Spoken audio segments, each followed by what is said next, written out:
بسم اللہ الرحمن الرحیم۔ مظلوم مسلمانوں کی مدد کرنا دوسرے مسلمانوں پر لازم ہے۔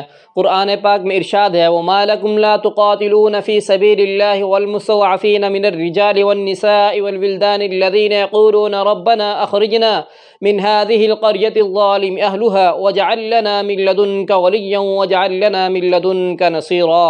اس آیت مبارکہ میں اللہ تبارک و تعالی ہمیں کیا ارشاد فرما رہے ہیں؟ سورۃ النساء سورہ نمبر 4 آیت نمبر 75، جس میں اس آیت مبارکہ کا ترجمہ: اے مسلمانوں، کیا وجہ ہے تم اللہ کی راہ میں ان بے بس مزدوروں، عورتوں اور چھوٹے چھوٹے بچوں کے چھٹکارے کے لیے جہاد نہیں کرتے ہو، جو کمزوری کی وجہ سے دبا لیے گئے ہوں اور وہ ظلم و ستم کا شکار ہیں، جو یوں دعا مانگ رہے ہیں: اے ہمارے رب، ان ظالموں کی بستی سے ہمیں نجات عطا فرما، ہمارے لیے اپنے پاس سے کوئی حمایتی مقرر کر دے اور ہمارے لیے اپنے پاس سے کوئی مددگار بنا دے۔